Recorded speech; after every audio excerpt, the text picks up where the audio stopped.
안녕하세요. 윤렉입니다. 반갑습니다. 오늘은 생성자 오버로드에 대해서 알아보도록 할게요.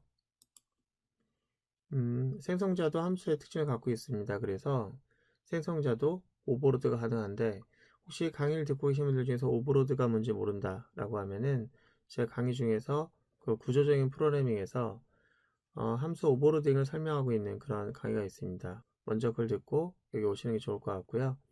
자, 여기 생성자 하나 있는데 이 생성자에다가 인자 하나를 더 넘겨받는 생성자를 더 추가하려고 하는 겁니다. 이렇게요. 여기에서는 3이라고 하는 그 고정 숫자를 이용해서 배열을 생성할 때 초기 크기를 3개짜리 배열을 만들게 했는데 이게 싫은 거죠. 그래서 때에 따라서는 사이즈를 넘겨받아서 그 사이즈의 개수만큼 배열을 초기화할 수 있는 그런 생성자를 만들고 싶은 거예요. 생성자도 좀 아까 말했던 것처럼 함수의 특징은 같습니다. 그래서 파라미터를 넘겨갈 수 있어서 이렇게 되면은 우리가 생성자를 두 가지 방식으로 호출할 수 있는 거예요.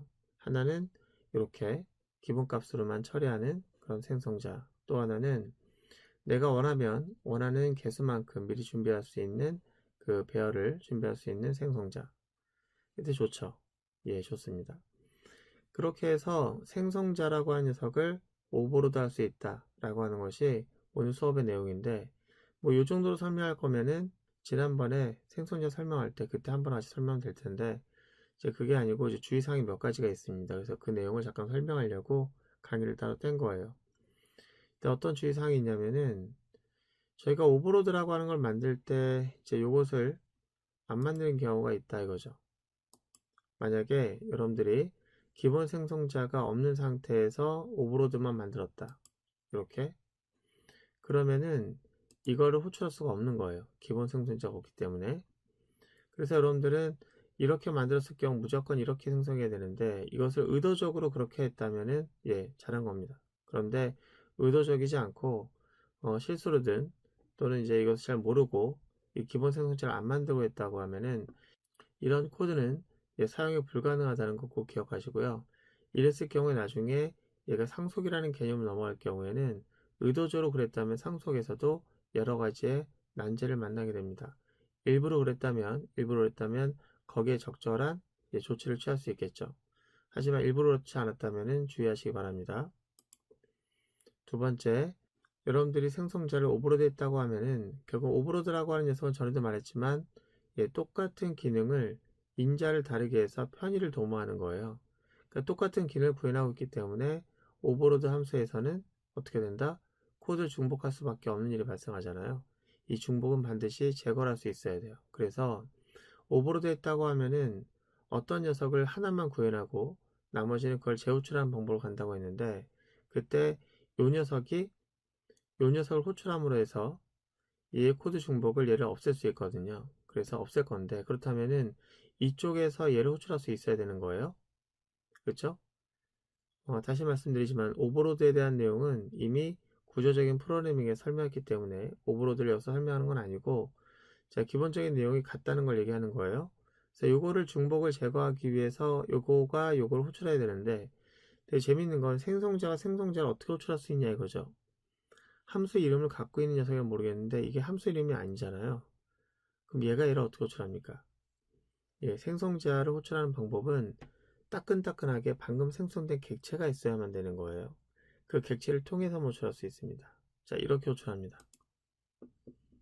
보시면 이기전 리스트라는 녀석은 얘를 호출하려고 해요. 근데 얘를 호출하기 위해서 이쪽으로 넘겨받은 디스라고 한 따끈따끈한 객체를 통해서 소괄을 열고 여기다가 값을 넣습니다.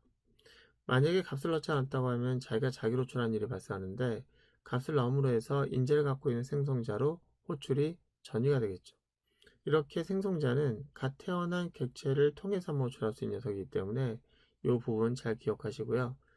이렇게 이 녀석이 얘를 재호출함으로 해서 이 코드가 두 번 작성되어야 하는 그런 문제를 해결하고 한쪽으로 몰았죠. 예, 오버로드 함수는 반드시 이렇게 중복이 되는 부분들을 해결할 수 있어야겠다, 그런 얘기고요. 또 하나, 지금까지 우리가 생성자를 사용하는 방법을 봤는데, 우리가 생성자를 배우기 전에는 생성자라는 것을 만든 적도 없었어요.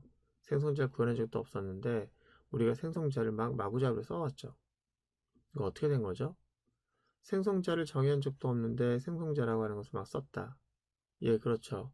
이 구문상으로 봤을 때 우리 항상 요거를 통해서만 객체를 생성했기 때문에 이 생성자가 없으면 절대 안 되기 때문에요. 이건 저절로 만들어집니다. 기본 생성자 저절로 만들어지는 거예요. 기본 생성자가. 그걸 누가 만듭니까? 예, 컴파일러가 만듭니다. 컴파일러가 컴파일할 때 이 기본 생성자를 사용하고 있음에도 불구하고 클래스에다가 생성자를 하나도 만든 적이 없으니 기본 생성자를 저절로 여기다 만들어줍니다. 여기 변수가 참조 변수가 이제 실체화될 경우에는 그 참조 변수에는 널이 들어가고요. 일반적으로 이제 기본 형식으로 할 수 있는 갓변수가 실체화될 경우에는 0으로 세팅을 합니다. 그래서 여러분들이 만약에 널과 0으로 세팅되는 걸 원치 않는다면 반드시 생성자를 추가하셔서 거기에 원하는 값으로 세팅할 수 있도록 해주지 않으면 이런 값으로 들어간다는 거 꼭 기억하시고요. 그런 면을 봤을 때 저희가 여기 기본 생성자를 만약에 삭제하고 오버로드만 놨을 때 컴파일러가 기본 생성자를 만들어 주던데 라는 생각으로 얘를 안 만들고 이렇게 호출하려고 하는 것은 절대 잘못된 겁니다. 객체를 생성하는 데 있어서 생성자는 반드시 필요한데 오버로드라고 하는 것만이라도 있다면은 객체 생성할 수 있는 그 문법 구조는 갖출 수 있기 때문에 기본 생성자라고 하는 것을 컴파일러가 나서서 만들어 주지 않습니다. 컴파일러는 생성자가 하나도 없을 때만 관여해서 만들어줄 뿐 그렇지 않다면 만들어주지 않습니다. 그래서 이렇게 오버로드만 있으면은 이런 형태의 객체 생성은 불가능하다. 꼭 기억하시고요. 오늘은 생성자 오버로드에 대해서 봤습니다. 다시 말씀드리지만 이렇게 중복된 내용을 갖고 있을 때는 중복을 제거하는 부분 꼭 기억하시고요. 기본 생성자를 내가 일부러 만들지 않았다면 그것이 내 의도적이었는지 또 그것이 계획적으로 잘 돌아가는 형태의 모양인지 잘 따져보시기 바랍니다. 오늘 고생 많으셨고요. 다음 시간에 뵙도록 하겠습니다.